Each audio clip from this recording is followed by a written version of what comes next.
Good afternoon, everyone, and welcome to the Sickle Cell Disease Association of America's Sickle Cell Disease Masterclass Speaker Series. This series brings together top leaders and experts in the sickle cell space to share their expertise on timely, important, and cutting-edge sickle cell topics. We are excited to offer today's masterclass, Wellness During the Holidays and Other Special Occasions, Tips for Navigating Your Emotional Health and Well-Being. Our guests today are Dr. Patrice Buckner Jackson, Miss Annie Ross Womack, and Dr. Wanda Witten Sherney. Detailed bios can be found on the website, on the masterclass website. I also wanted to note that I had reached out to a few warriors to join us, but unfortunately, due to timing and schedules, it didn't align. So they are missed, but we are speaking on their behalf, and we will be talking with you too during the course of this interactive series and this interactive session. So let us begin with an introduction to our moderator, Dr. Patrice Buckner Jackson, also known as Dr. PBJ. She's an educator, executive coach, author, and podcaster. She was a video speaker at a session at SCDAA's convention this year and was very inspirational in her words, and served many times as a speaker for several of the Sickle Cell Community Consortium's conferences. Welcome, Dr. PBJ. Regina, thank you so much for having us and for inviting us into this space. It is an honor to be here. Good afternoon, everyone. We are so excited to have you. Thank you for joining us. Listen, let us know that you're here. Go ahead and say hello in the chat. Feel free to tell us where you're joining from if you're comfortable with that. We just want you to know that this is going to be a conversation. This is not a panel of experts that will be talking at you today. We came to speak with you. So please say hello. Let us know you're here. Let us know where you are joining from. Today, our conversation is for warriors, caregivers, advocates, organizations, healthcare professionals, and for anyone else who is willing to sit with us and learn more about the sickle cell community and the life and experiences of warriors and caregivers. We invite you into this space. We welcome you into this space. Specifically, we want to talk about the things that may be challenging during holiday seasons or special occasions. Now, listen, friends, we're not here just to spit out more information to you. We want to make space for your real experiences and your real emotions. And our goal is to give practical strategies, not just from us, but we're inviting you to share with us as well and share with the community. Together, at the end of this, we hope that we will all feel more equipped to walk through this holiday season and those that may be coming in the future. So welcome, welcome, welcome. I see you, Carolyn Rowley. I see you, Shanae Kilpatrick. I see you, Glenda Porter. Welcome, Amy Haynes. Hello, I'm in Georgia as well. Good to see you, friends. Listen, if I don't honor your name right, get me right now. I'm going to do my best. But if I don't say it right, y'all say PBJ, say it better. Okay. I am so excited to be joined by two phenomenal advocates, two phenomenal servants in the sickle cell community. And I do not want to delay any further. I'm going to ask them to introduce themselves. And I know y'all know who they are. But I want them to take a moment just for the sake of us being together and say hello to you and tell us who they are. So, Annie, would you get us started, please? Well, greetings, everyone. I'm Annie J. Ross Womack, the Executive Director of the Sickle Cell Disease Association of America, Ohio Sickle Cell and Health Association, the great state of Ohio. Dr. Wanda, how about you? Okay, so I am Dr. Wanda, otherwise known as Dr. Wanda Whitten Shirley, otherwise known as Dr. Whitten's daughter. And I see a lot of familiar names, so I know I don't have to say very much, but I'm the CEO and medical director for the Sickle Cell Disease Association of America, Michigan chapter. But I did want to take a minute to talk about why this is so important and to me personally. And that is to say that, you know, there are gaps in the community that we're trying to fill. And I think the whole idea of stress and going through the holidays and that kind of thing is a huge gap. And I know that, you know, during the holidays, everybody's supposed to be happy. And one of the most difficult things to do is to pretend like you're happy when you're not happy, you know, so we want to try to help you to be more happy and just to cope, you know. And I just, you know, I did a year of hematology and I went to 9 funerals in a year and spoke at 3 of them.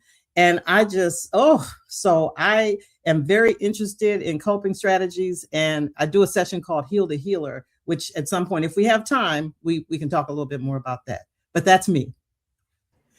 Thank you so much, both of you, for being here and for sharing the wealth of your knowledge and experience and understanding, as you always do with the sickle cell community. I know that they know you and love you, but I want to take a moment to thank both of you for your work and for your service and for your commitment to this community. And it's an honor to have this conversation with you all today.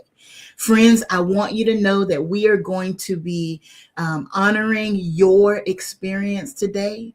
We are not here to pretend that we know or that we live your life or walk in your shoes. So we invite you to share your comments, to share your strategies, and specifically your questions in the chat and in the comments, and we will be paying attention and monitoring as we go. So you don't have to wait until the very end. You can share your comments with us. Before we jump into the conversation, if it's okay with you all, I would love to start with just a short grounding exercise. What I've learned is, as we are walking into any environment that may be full of emotions, our body will experience it before our mind can contemplate it and understand it. And when you have a chance to prepare, you don't always have a chance to prepare. But when you have a moment to prepare, when you know you have to go to that meeting, or you have to sign on for that thing, or you have that appointment, or you're going to see family. We love our family, and right? When you know this thing is coming, maybe taking just a moment. These are things that we don't take time for because we don't understand the value of them. Taking just a moment to allow your body and your mind to bring calm. If you take that moment, then you are better positioned and better equipped to walk into whatever situation you're getting ready to walk into. So if it's safe for you, and if you are comfortable, I invite you, if you can, and if you're driving, friend, just listen and do this later, all right? But if it's safe for you to do so, I invite you to put both feet on the floor and to sit in a comfortable position. And if you'd like to close your eyes for a moment, feel free. If not, you don't have to. And all I'm going to ask you to do is take a deep breath. I'm talking about from your belly. Take a deep breath as deeply as you can. Hold it for a couple seconds at the top. And then slowly release that breath. Slowly. As you release, you should feel your shoulders go down. You should feel your muscles relax. And when you have expelled that breath, position yourself and take another deep one. I mean, pull it from your core. Take a deep breath in. Hold it for a couple seconds at the top. And slowly release that. As you are releasing, I invite you to just take note of what's around you. Just a mental note. You don't have to put it in the comments. What is one thing you see right now? Just anything. First thing you see. What is one thing you hear right now? Just take a mental note. What is one thing you feel in your body right now? Take some cleansing breaths. Our goal in this moment is for you to know that you are safe. That this is a space for honesty, but it's also a space of support. And as we walk through this conversation together, you can allow your body to relax. You can open your ears, but also open your heart. And let's walk through this together. So thank you so much for participating with us in that grounding exercise. As we get started today, I would love for specifically our warriors and our caregivers in the community, if you would share what are some of those challenges, hurdles, things that you deal with, feel, walk through, specifically during the holidays and other special occasions. What are some of those challenges? Because again, we're not here to pretend that we know. We make space for your voice in this moment. So we are paying attention to the chat here. We see you coming through. What are some of those experiences you have? What are some of those experiences you have during the holidays? Let's see what you all have coming through. What are some of those experiences? And as you are sharing with us, Annie, Dr. Wanda, I'm going to ask you all, so from your experience, from what folks have shared with you, from how you have supported folks, what are some of those experiences warriors, caregivers experience during the holidays, during special occasions, but also what are some of the strategies you've shared and you even personally that work for you? I'll have you all decide who'd like to share first. I think it's on you, Dr. Wanda. Oh, well, Annie raised her hand, so. No, I pointed to the square up the button. You pointed to me. Okay, all right. So, I am so happy that you started with a breath exercise, right? Because when I think about strategies, your breath is something you always have with you, right? And you can always use it. And I'm going to tell you, there are two people, Dr. Marjorie DeJoie and also Dr. Carolyn Rowley, that have helped me a lot with stress. So I just want to put their names out there. And I also put in the chat a book called How to Breathe by Ashley Neese. And that thing has all kinds of different breathing exercises. And I think that's important. But in terms of the things that I've learned from being the boots on the ground in the sickle cell community around the holidays is that, one thing is that stress can bring on a sickle cell crisis, right? And even good stress, so if you're really excited about the holidays coming up, then, you can end up sick because of that. And the other thing is that during the holidays is a time when you miss someone who you've lost. My dad, when he passed away, he was always, Christmas was my dad. When he couldn't cook anymore, then Lisa and I were in the kitchen and following all his instructions. And after he passed away, we didn't know what to do with ourselves. It's like, how are we going to have Christmas and Dad's not here? And I'm going to tell you two things. One is that the following year we went on a cruise. So we did something different. And I'm going to tell you the other thing that you might find kind of weird, but I don't know, you can use it or not. The next year when we had dinner, we had his picture sitting in a chair and he had dinner with us and we talked about him, so, but yeah, I think particularly during the holidays, it's, it can sometimes be difficult. Yeah. Annie? Well, I think everything was great. I think that during the holidays, we have this notion that we have to do everything. We have to repeat everybody else's tradition. We have to make sure everything's that quote unquote perfect, that we really don't have time for ourselves to gather our own thoughts and to spend time with ourselves and to take that time to breathe. We're always doing. We're always doing, we're always going, we're shopping, we're organizing, we're cleaning, we're fixing. We are fixing everybody else's problems but our own. And we're trying to make sure that everybody else enjoys a perfect Christmas, that we are perfect holiday, that we forget about ourselves to take time for ourselves. I know for me personally, I had one year where I lost 4 family members. From the day before Christmas Eve, my brother passed away. My aunt died on Christmas morning. We buried my brother, buried my aunt. My niece went home and passed away the next day. She was 8 months pregnant. So I lost everybody from 4 generations of my family, from the Christmas Eve until the 1st of January. So the next Christmas, it was like, we're not even trying to celebrate Christmas. I mean, I don't even want to hear the word Christmas. And so our family had to, one, find out individually what everybody was trying to do. Plus, I was still working. I was still going to work every day. We still were calling families. We were checking up on families. I had a young woman who passed away the day after Christmas. She's supposed to get a double lung transplant. She didn't make it. She was 23.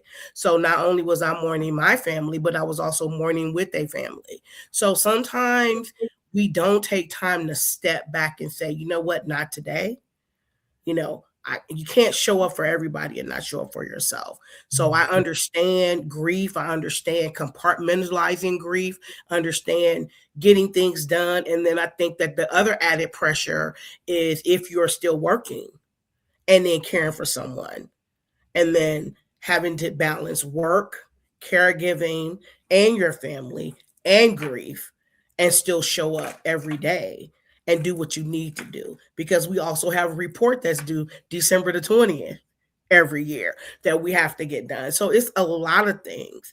But again, breathing, taking time for you, if it needs going in your room, in your closet, in the basement, checking into a hotel, you have to take time for yourself to breathe, to just be. And sometimes just being is sleep. Thank you both for sharing those experiences with us. I'm so sorry for your losses, and also to all the folks who have joined us today, the folks that you love, that you care for, care about, that you have lost. We honor those souls right now. And I think it's important for us to recognize, because yes, this conversation is specifically for our warriors and caregivers.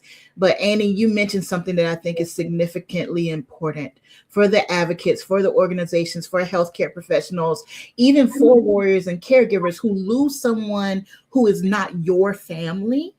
Sometimes we don't understand the impact on us when it's not our crisis. Even if it's your friend who is in crisis, you can have impact from that experience because you are compassionate, you are caring. So for those of you who are here, who are part of the community, who serve the community, but you are not the warrior, you are not the caregiver, or you are the warrior who's not in crisis right now, I want to acknowledge the secondary impacts, trauma, things that you can be experiencing because you are connected.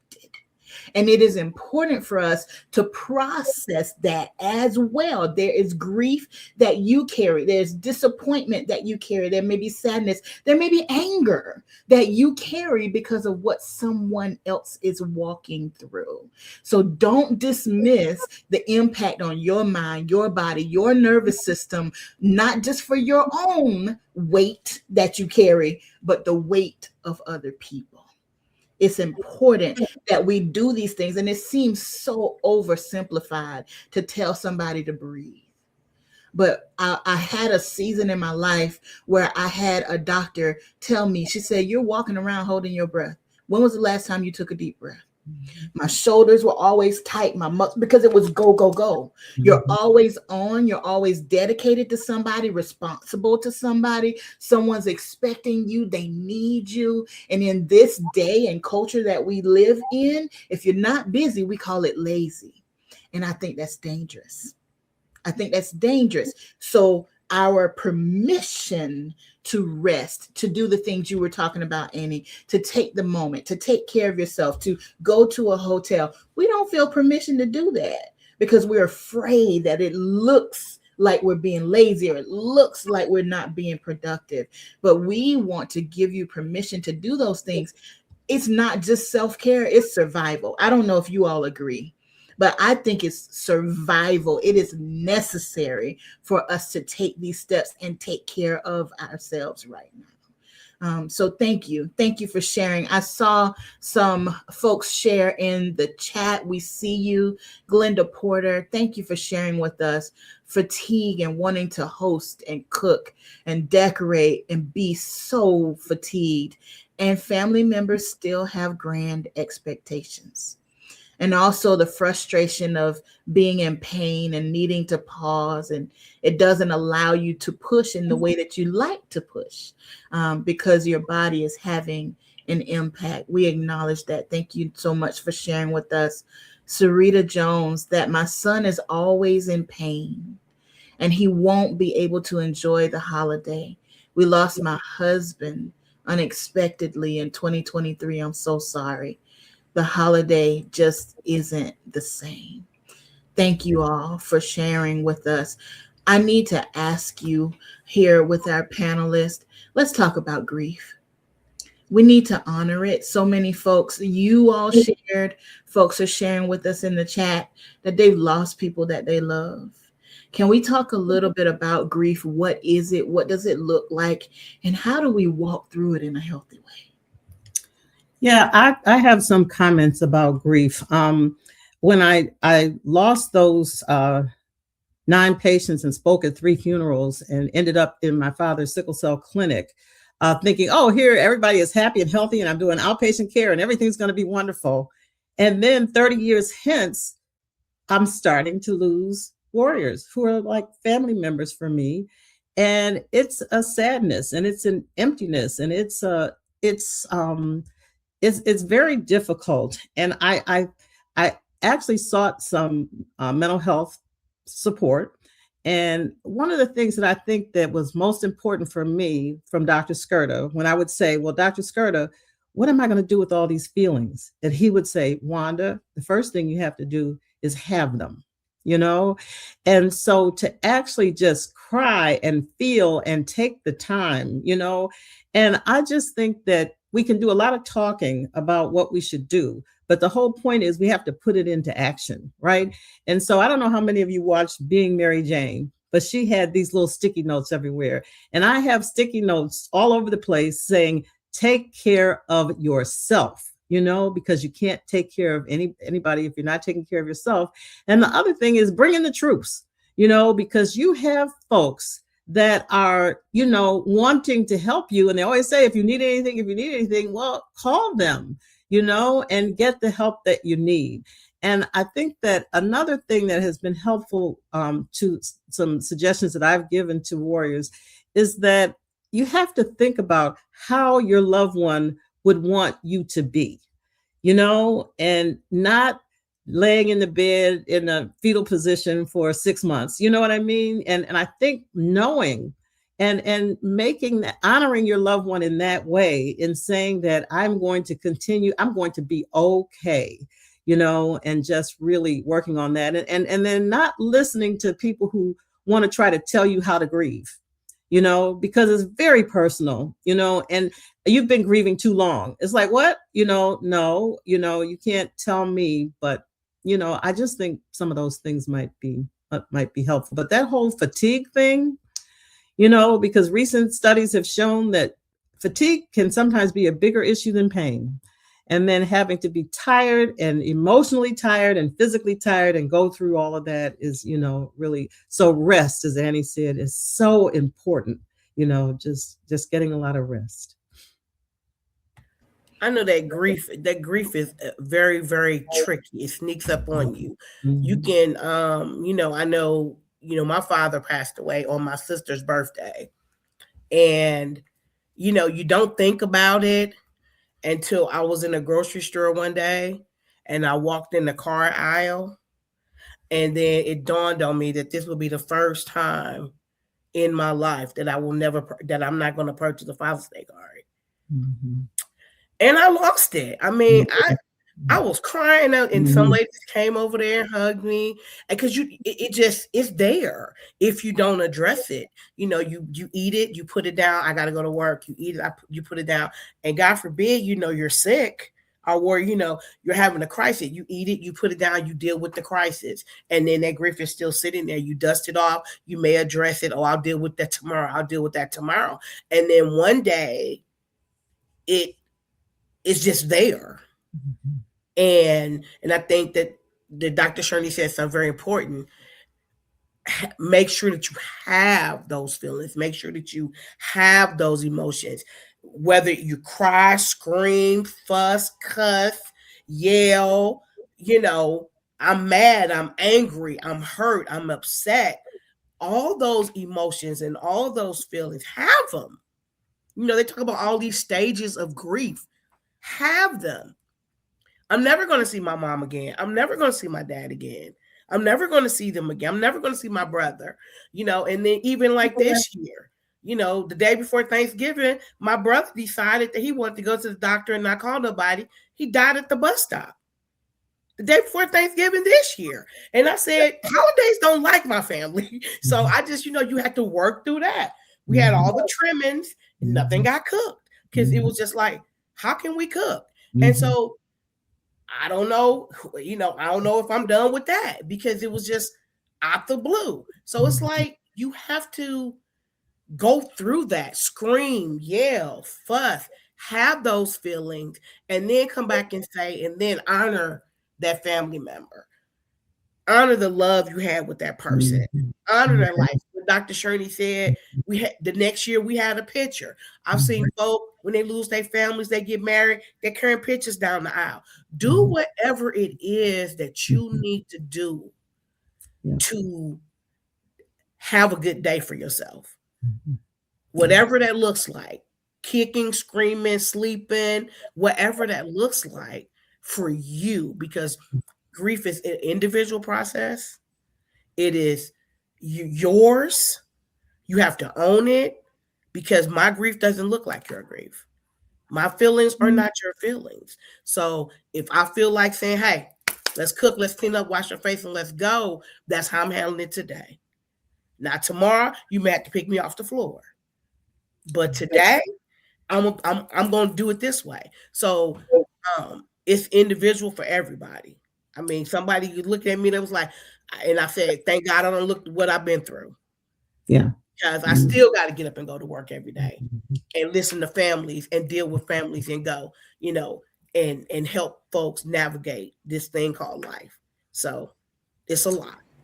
Annie, I really like what you're saying about the screaming, because, in some African cultures, they do something called wailing, and the women just wail. And that, it seems like, get it out, get it out. And I really feel like at funerals, that closing of the casket is similar, because I don't really understand that. I don't want to see my loved one, closed up in a box. And so people say you shouldn't go to funerals. I have to go to funerals, And so when I go, I will sit in the back, and tears will run down my face. I won't be sobbing or anything.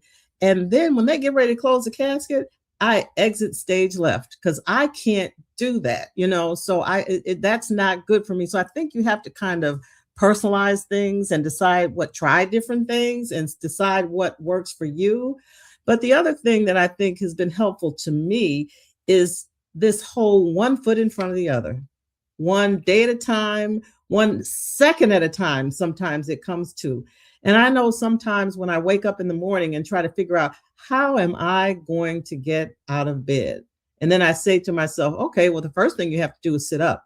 And then the next thing you have to do is put your right foot on the floor, and then the left foot on the floor. And then if you flex your muscles, your body will stand up, and you really sometimes just have to push yourself through things. And then there are other times when you might say, well, how am I going to get up? I'm not going to get up.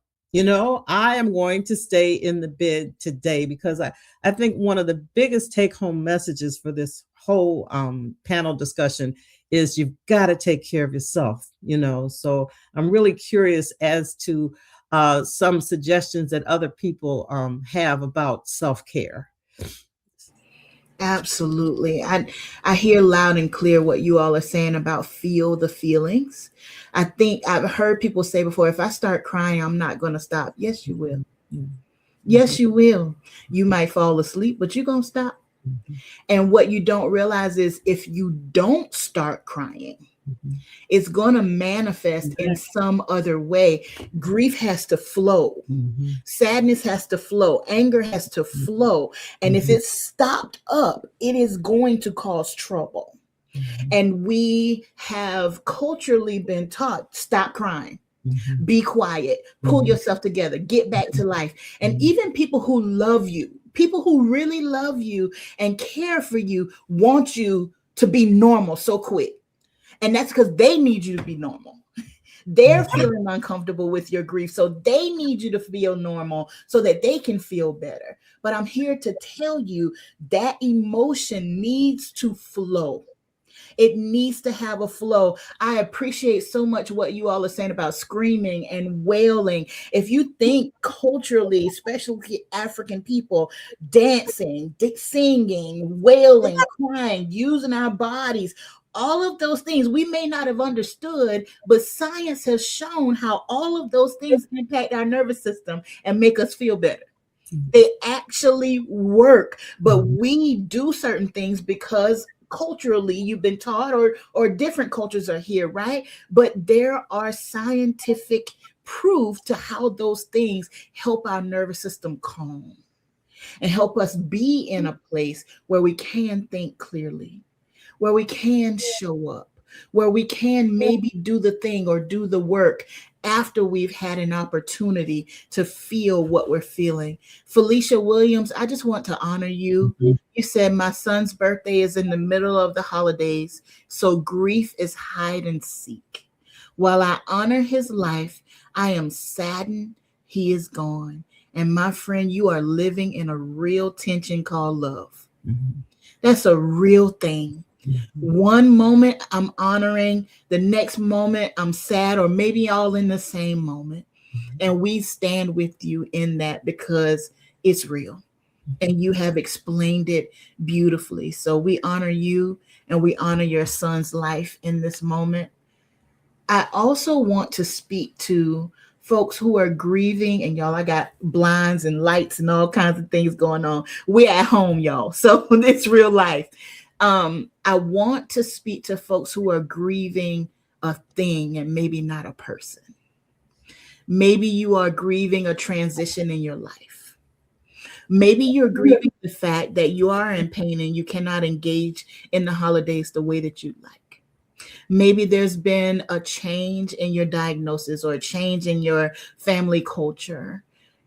Grief is not just when someone has passed away. Grief is loss. Maybe you've lost a job. The economy has been crazy. Things have changed in many, many different ways. So I want you to know, if you're feeling overwhelmed, if you're feeling angry, if you're feeling sad, and you're having trouble connecting that emotion to what's causing it, I want you to consider, what have you lost? What have you lost, and how are you processing that loss? I heard a quote. It was earlier today. I want to read it to you. This is from Dr. Anita Phillips, who is a therapist, but also a pastor. And she said, our nervous system processes letting go as loss, and the loss can feel 3 times greater than the joy of receiving that thing. So it is a real struggle. It is a real struggle that your body, your mind, and your spirit is going through. So I just want to acknowledge that your grief can be about a lot of things, but whatever you have lost, we're encouraging you to feel your feelings, express it the way that you need to express it in the moment. And Dr. Wanda, you mentioned going to therapy, and I have to bring that back up. I have to put a highlight there because, friends, sometimes we need somebody who's equipped, who's trained, and who's skilled to help us navigate the dark times. Sometimes you need somebody to bring the light to you.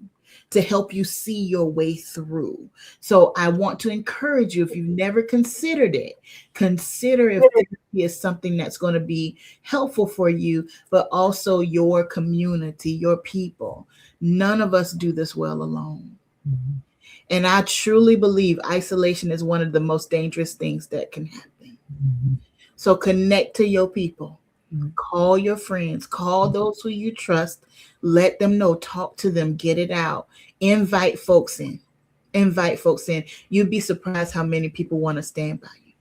You'd be surprised. Mhm. I want to move into talking about some programs because I know you all have Heal the Healer and Caring for the Caregiver. And I was hoping that you would talk a little bit about how those programs help warriors and caregivers navigate special occasions, holiday seasons, or any other time of year. Please help us. Yeah, I can start with that. But before I do, I just really want to connect back with Ms. Williams, Ms. Felicia Williams, and the loss of her son. And, one of the things that has been very helpful to my family is having rituals. That there are certain things that you do at certain times. And I wonder if during the holiday, you might be able to come up with a ritual that you would have regarding your son, whether it was having a photograph of him and talking to him, or just remembering all of the good things, and thinking about how your son would want you to feel. And then really, in a way, trying to move toward that just because of him. And I do want to add the fact that, crying, real serious crying, releases endorphins. And you actually really do. If you think about it, the next time you have a really good cry, think about how you feel, and you'll feel that there's this actual relaxation. And another thing that's really helpful to me is positive journaling. So when things are not going well, I have a journal, and I can go to that journal and I can say, oh, this wonderful thing happened. And it might include some wonderful things that happened with your son, Ms. Williams, that you would put in your positive journaling. But in terms of Heal the Healer, it started when we lost Dr. Ohene Frimpong's son, Kwame, and the whole sickle cell community was devastated. And I was trying to think of a way to help heal the community. And when I say heal the healer, I mean, doctors are healers, nurses are healers, caregivers are healers, but also when you're a sickle cell warrior, you're trying to heal yourself. So healing the healer can also be for a sickle cell warrior. And I wonder if sometimes a part of the grief for a sickle cell warrior is just the diagnosis, if that's a reason to have grief. Now, I've had some people tell me that there are ways that it has really improved their lives and improved the person that they are. But it's a very, of course, stress. And stress has an impact on your health, and when you have a chronic illness, so the whole goal behind Heal the Healer is for people to develop a prescription for stress relief for themselves after having isolated conversations at different tables, and then the first table gets to stand up and say what their processes are for grief, and then, or for stress relief. And then the next table, you can only mention things that the last table didn't mention, so by the time we get to table number 8, we're getting real creative, and then you get a worksheet where you get to check off the things that'll work for you, and you get a refrigerator magnet, because once again, we can talk about it all we want, but if we don't do it, it doesn't do us any good. So you're supposed to put this prescription for stress relief on your refrigerator door with the refrigerator magnet and every time, because everybody eats with stress, right? Well, I guess some people stop eating, but for me, I eat. So I go to the refrigerator frequently when I'm under stress. And if I can see my prescription for stress relief right in front of me, along with the sticky note that says, take care of yourself, then that kind of keeps things, as they say, top of mind, so. Well, we have for the past 5-6 years had Caring for the Caregiver, and Caring for the Caregiver came about. You just get tired. I mean, and Mary Bradley, she put something in there. Mary Brittany Lamar put something in about just say no. No is a whole sentence. No. And so, but caregivers don't know how to say no. Caregivers die before the person they're taking care of. And so we said, you know what? So my marketing director and myself when her dad was sick and, my aunt was sick. And it was just like, where can we go just to get one away? Guilty. Go away, get away.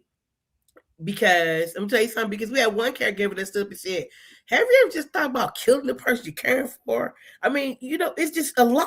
And she said, I was taking care of my brother and I just wanted to choke him out every chance I got. So where does the caregiver go to be able to say that and people will say, I understand, or go and get resources? So what we do is we have a day of pampering. We have pampering in one room.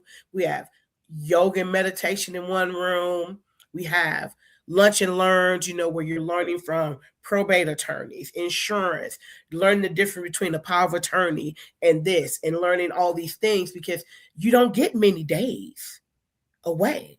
And so you have a room for that. Then we have a room with vendors, healthcare professionals, people that say, hey, did you know that one of your family members can get paid for taking care of your family member? Do you know that you can be trained? And so in Ohio, we have those type of services. So we just said, you know what if it's just one day that a caregiver can come in here and get a massage, get their nails done, get their, get the little facial, get this, go back here and learn some meditation techniques, go in this other room and get all the information they would need. And then go in here and learn from lawyers and doctors and probate attorneys in this room, and then go in the back room and be able to find some little trinkets or some things. And so that's what our Caring for the Caregiver provides. And so in some cities, we're 6 years, some we're just starting. We're trying to do our whole state. And it's just a day where caregivers can say, you know what, this is a day for me, but I learned something. I got a new skill. I was able to relax. I was able to learn how to breathe. I picked up some stuff for me. I bought myself something. I had a nice lunch. I was around people that understood, that gave me some techniques to work. And so that's what Caring for the Caregiver is, because sometimes you don't have a day. Sometimes you don't have an hour. Sometimes you don't get time to go away. And if you're a parent, you're taking care of your child. If you're, I have a parent whose daughter is a paraplegic. She's not going anywhere. So the mom had to quit her job and stay home. The dad goes to work. He feels guilty that he can't be there. And it's like, what do you do? So you learn that people can come in my house and I can get an hour of sleep. I can have somebody come in here for 4 hours of the day just to talk to. I can have another person come in 4 hours a day and can help me clean up my house. And I can go to sleep for 2 hours a day. So that's what Caring for the Caregiver brings. It brings all those services, all those things that you're paying taxes for when you're counting your state anyway, that you can't even access. We bring those services to you so you can utilize those services. And something Dr. Shirley said, don't just walk away and not use them. If I'm saying I can come sit in your house for 4 hours and you can go sleep for 2, take advantage of that. If I'm saying I can come in your house for 4 hours and help you clean, these 2 different people. So you got 8 hours of service. You can sleep for 2 hours of that person being there. And I'm saying you can bring your cousin or your sister and they can be trained and they can be paid to come in your house. That's the person you trust. I was sleeping for 4 hours. So that's what Caring for the Caregiver brings. It's a day of services. It's a day just for caregivers to refresh themselves and learn some things and get the much needed services that they need. Just hearing both of you say that, I hope that folks are feeling some relief, because how often are you walking into a trial of life and you don't even know where to ask for help?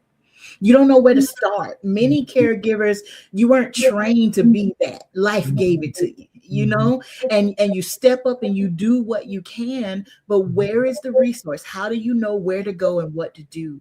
So thank you both for that work. And I will say, I know that there are other organizations and associations here with us today. So I want you to shout out your programs. I already saw Miss Williams said, I have an event for Mommies of Angels and the Siblings of Angels. So if you want to to give resources, put in the chat if there's a website that folks can go to. If there are special resources in your state that you're aware of, go ahead and share it here, because we know that these are phenomenal programs, but these are not the only programs. So go ahead and let people know how they can connect to the resources in your area, in your state, or with your organization. So feel free to put that in the chat.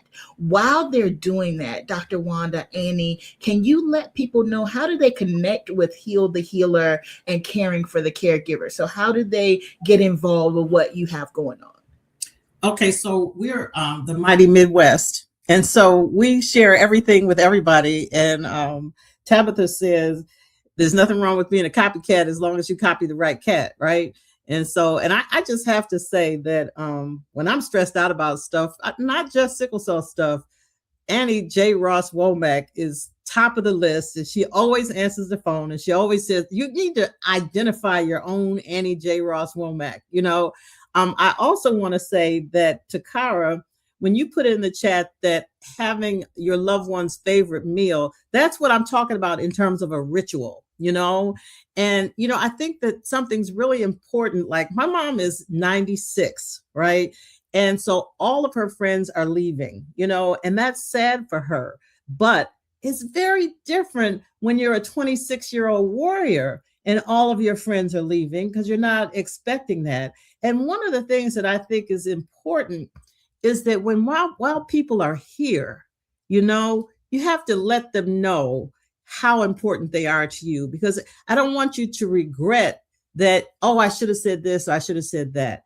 You know, my mom, one of the most important things that she taught my sister and myself is that always find another way. You know, if this doesn't work, then try that, you know. And so when I do that kind of thing, I say, I'm doing it because I'm Eloise Witten's daughter, you know. And so I always tell my mom, just about every time I see her, that if she leaves here before me, one of the things that she knows is going to be happening is I'm going to be running around saying, I'm Eloise Witten's daughter, when I do creative kind of stuff, you know. And that is, you know, I think helpful. But getting back to Heal the Healer, which was actually your question, anybody who would like the package, you know, that I use for Heal the Healer, if you just reach out to me, and you can find me very easily. I'm a phone person. You can call me. Everybody has my cell phone number, including Regina.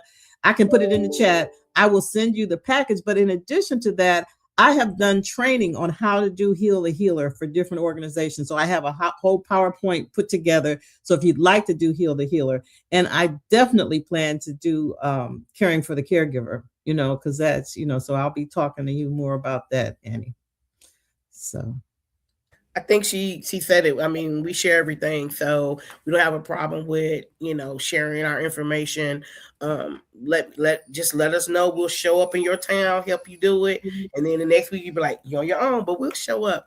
I mean, and that's one thing about the Mighty Midwest, not just the Midwest, but the Sickle Cell Disease Association of America and all the member organizations.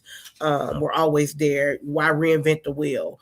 And I think one of the most important things that we need to come and take away from these things are, you know, when we have programs for our family members and for those, you have to include your staff. You have to include your staff's family, because, you know, what I found out is that, you know, as directors of organizations, you know, we spend time away from our families to care for other families. And so sometimes our families need to know that they're important. And so they have to be invited and they have to cope with situations. I know sometimes we don't bring things home and we try not to, but, you know, we're upstairs crying because somebody, you know, one of our babies then left us, you know, and they up here like, why are you crying? You know, and you can't, you know, some things are confidential, some things are not, but you know, we have to include our families in the healing process because they're trying to care for us and we're just trying to push them aside. So, I mean, because sometimes we need that extra hug or that extra whatever from our family members, from our siblings, from our children and our grandchildren, that we're sometimes putting on the back burner until we take a vacation. And we need to learn how to include them in our everyday walk and talk. Absolutely. Absolutely. I want to encourage everyone. We're coming to the end of our conversation. Believe it or not, this hour has flown by. But before we leave, we want to make space for your questions. So if you have questions for the panelists today or for the community, if you'd like to post your question in the comment, I see you all putting your organization and event information. Thank you for sharing. We see Building Better Caregivers, and we see queenup.info. So thank you so much for sharing those resources. Also, Annie shared caringforthecaregiverexpo.com. So all of those resources are in the comments. If you have specific questions you would like for us to address, please share them with us as we come to a close. One of the themes that has come forward in this conversation over and over is rest.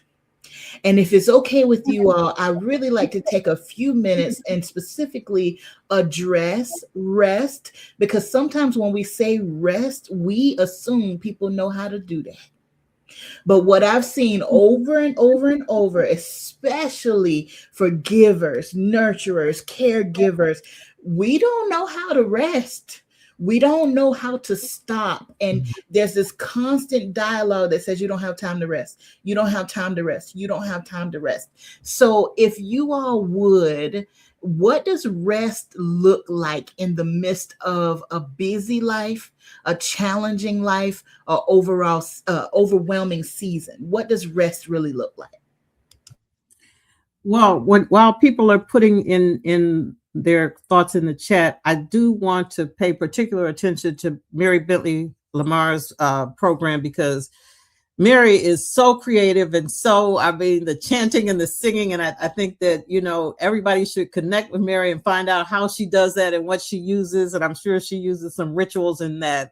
But, the thing that I can tell you is that my biggest problem with rest is that when I try to rest, my mind races, and I can't rest because I'm trying to think of all of these different things that I'm supposed to be doing, and so that's where meditation and aromatherapy can be really helpful, because as your mind slips off to this problem that you have to take care of, if you pull it back and say, oh, doesn't that lavender smell nice? Or if you say, now, no, let's just, even if you're chanting some word, om or whatever, to just try to move some of that stuff out of your brain so that you can actually have your brain can actually rest. So that's me.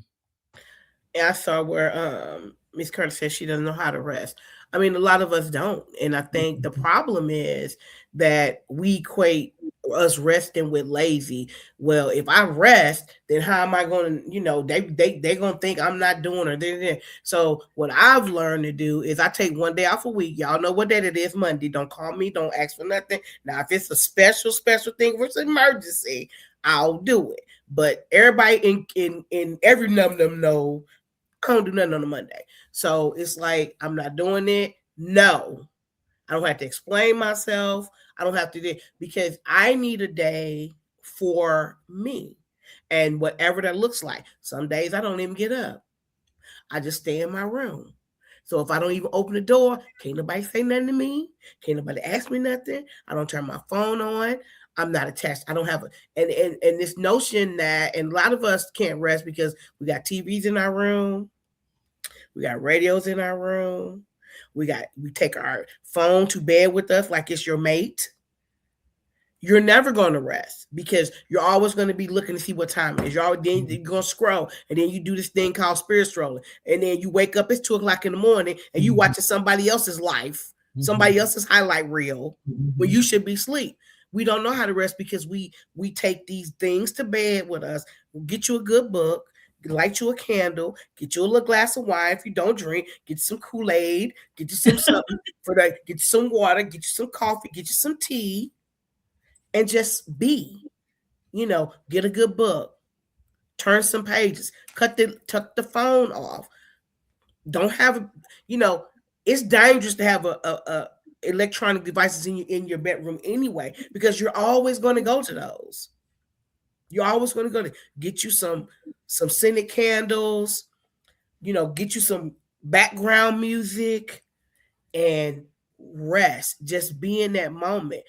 Who cares if the phone ringing? Who cares if the dog barking? Who cares if the baby crying? Let somebody else deal with that. And then get with your girlfriends, your guy friends. You know, let's go to the spa. If your resting is, let's do some window shopping. Let's go to the outlet mall. Let's just drive. Let's just not do work. Let's not talk about work. You know, me and my girlfriends have a pact. We go out to dinner. I don't hear nothing about your kids. I don't hear nothing about your grandkids. I don't hear nothing about your job. Because I don't want to give you work tips. We gonna talk about us. What are our goals? What are our plans? When's the last time you've been on a vacation? When's the last time you've been on a staycation? Because what I've learned through all these holidays, with all of my family members checking out, they died the other day, and the bills and things still came in their name the next day. Life goes on. And we have to learn how to live in the time which we're allowed it. And if you don't take time to rest, then you're not going to be good for anybody else.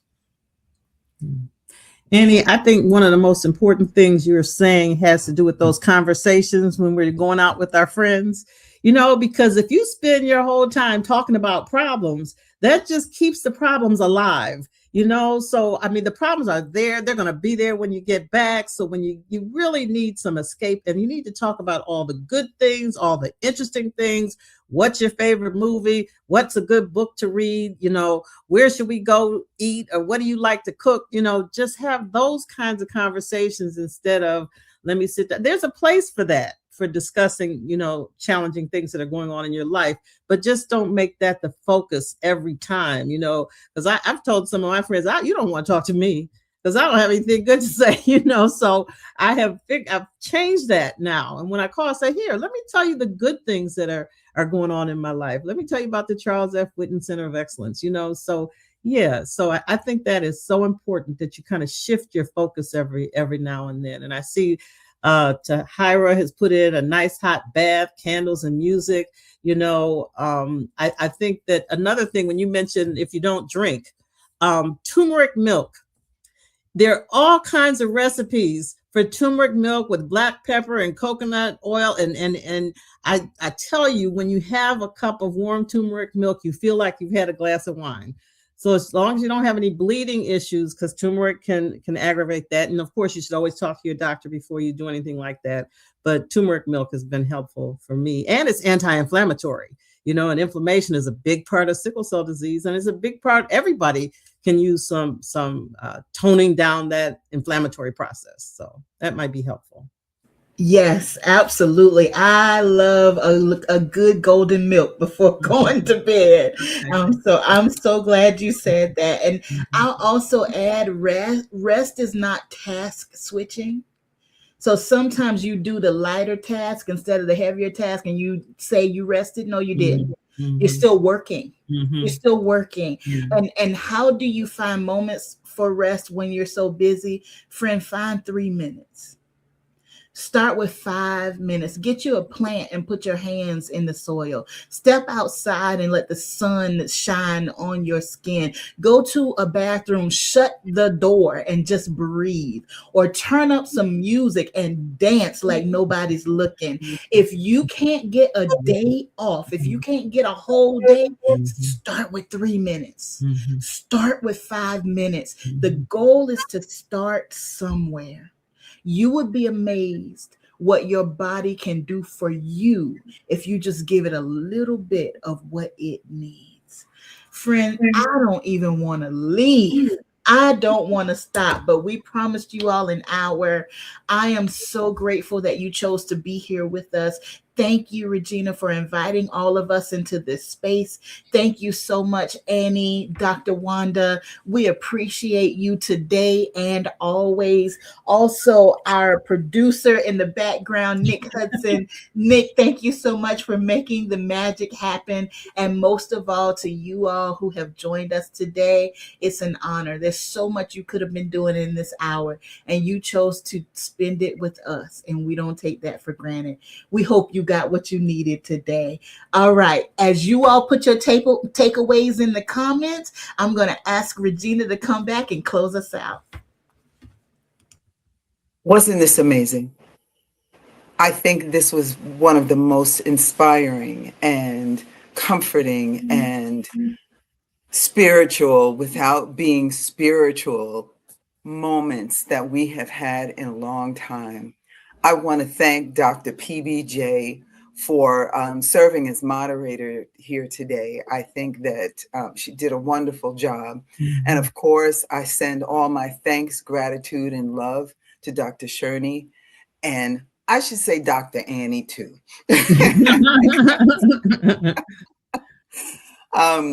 Because these two amazing, phenomenal women are not only doing for the sickle cell community, but are doing for all of us. And I know are doing for me too. I want to thank everyone for joining us today. We hope you found the wisdom and guidance that was provided here today from our speakers and our moderator helpful during the season and beyond. But I also want to thank you for sharing your memories, your stories, your guidance for how to get through all of those wonderful recommendations that are in the chat. I'm taking notes, just so you know, I'm taking notes. We appreciate you making the time to be here. I want to wish you the best for a happy holiday season, and we'll see you at our masterclass series in 2026. And I'm just going to repeat what Dr. PBJ said in the beginning. Remember to breathe. Thank you, and have a great rest of your day. Bye.